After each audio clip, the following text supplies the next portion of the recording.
My first guest tonight is the Ukrainian Foreign Minister, Dmytro Kuleba. He's cut short a tour of Africa where he appeals for the continent's support now more than ever. And he's joining me now. Welcome to the program, Foreign Minister. It's my pleasure, Christian. So let me ask you, you're taking time out of a very, very busy day. What can you say to confirm what happened, and what is your message at this time?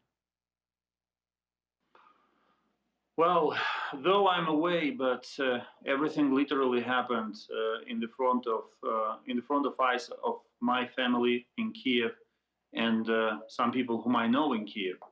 My kids were literally 800 meters away from the bridge when the Russian missile hit it in the downtown Kiev. I know a woman who was killed by a Russian missile at the crossroad, leaving her child, an orphan, and because her husband had been killed 6 months ago. So these are the stories. This is what happened: deaths of civilians, threat to civilians, and massive destruction of energy infrastructure across the country to make the life of civilians as difficult as it can be.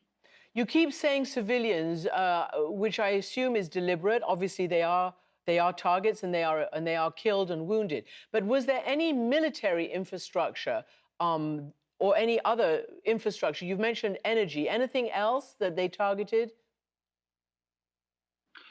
Well, as of now, I am aware that the vast majority of targets were energy facilities. We still have some parts of Ukraine blacked out. I'm not aware of any major military facility that was targeted. It was only energy facilities and civilian houses, apartment buildings, or just a crossroad in the downtown Kiev. Mm-hmm. So there should be no doubt that the goal of this attack was to terrorize peaceful population and to make their life as difficult as possible. And I'm pretty sure, I'm confident that this is the result of Putin's defeats on the battleground. When his army cannot beat Ukrainian army, he chooses to terrorize civilians in response as a revenge. Foreign Minister, it looks like he lashed out specifically because of what happened on the Kerch Bridge over the weekend. Did Ukraine do that? They blame you for an act of terrorism, and they accuse your security services, intelligence services, of being behind this plot. Did Ukraine do this? Okay, let's start by saying that Russia blames Ukraine for being Ukraine. Russia finds us guilty because we exist. This is the starting point. And I think that the narrative to say that Ukraine is to be blamed for something is a wrong and misleading one. I'm not blaming you personally, but this is something I'm hearing since 24th of February. As regards to the Kerch Bridge, I'm traveling. I have no access to confidential information from here, so I really don't know who blew up the Kerch Bridge. I wouldn't exclude it was something happening inside of Russia, because this bridge is so heavily protected from all sides. But again, as long as I don't have information to our intelligence, it will be impossible for me to clearly say what happened. So let me then put it this way. Others have suggested that President Putin is lashing out emotionally. There are lots of articles and blogs that are beginning to say that today, and that people are concerned, there are mounting concerns about what he might keep doing and how he might keep escalating.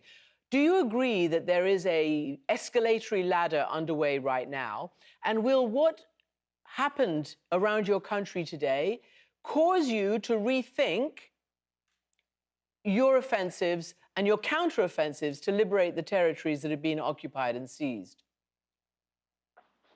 No way. Nothing. Whatever he does,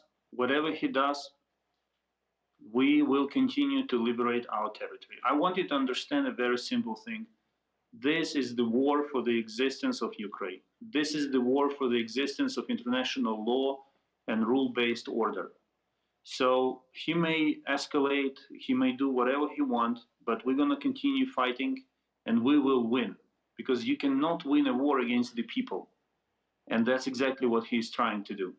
So to win, you obviously need a lot more help, which is being pledged to you. But what do you need specifically? We hear some of your Ukrainian government officials, military officials, talking about a need for a much more regular supply of artillery and ammunition for air defenses. We understand your president spoke to the president of France and raised the issue of air defenses, etc., tanks, armored personnel carriers, not to mention winter uniforms in order to be able to fight the very cold months ahead.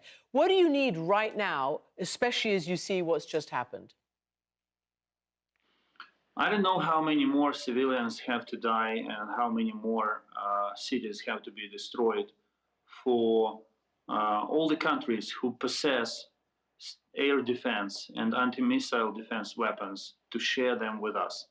And we are ready to engage in different models of sharing, but we need to protect our civilians. If we are confident that we are able to protect them, we will be even more successful on the battleground. Because the only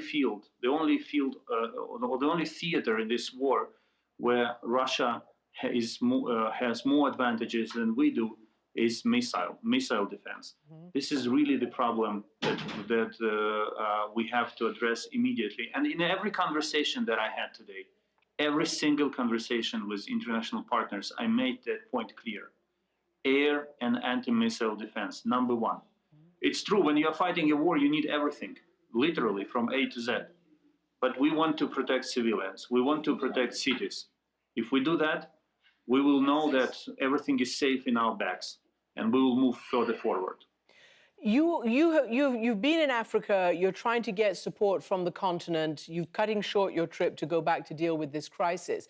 Africa and many, many other parts of the world, the global south, as you know better than I do, have not joined the sanctions against Russia, have been susceptible to Vladimir Putin's narrative, particularly on the food poverty. Even the head of the African Union, repeated what President Putin said about it's the war, it's Ukraine that is holding up grain, even though there are no sanctions against that. Have you had, especially in light of what just happened, anything that makes you feel that Africa or other countries that are reluctant might back you more now? Yes, but we need to talk more with them. I can tell you one story just to give you a glimpse of the situation here. The narrative that Russia helps Africa a lot is quite widespread here across the continent. And when you make it the point that Russia is not even close on the list of investors or providers of humanitarian aid to Africa, and the biggest investment it made in Africa is the Wagner mercenaries, that changes the optics. And that makes people think. But we have to talk with them, we have to convince them, and we have to tell the truth about it. So it will take time, but I'm sure that they will be changing positions. Do you expect NATO and other allies who have firmly, got your back? There's going to be apparently an emergency G7 call tomorrow between leaders, including your president.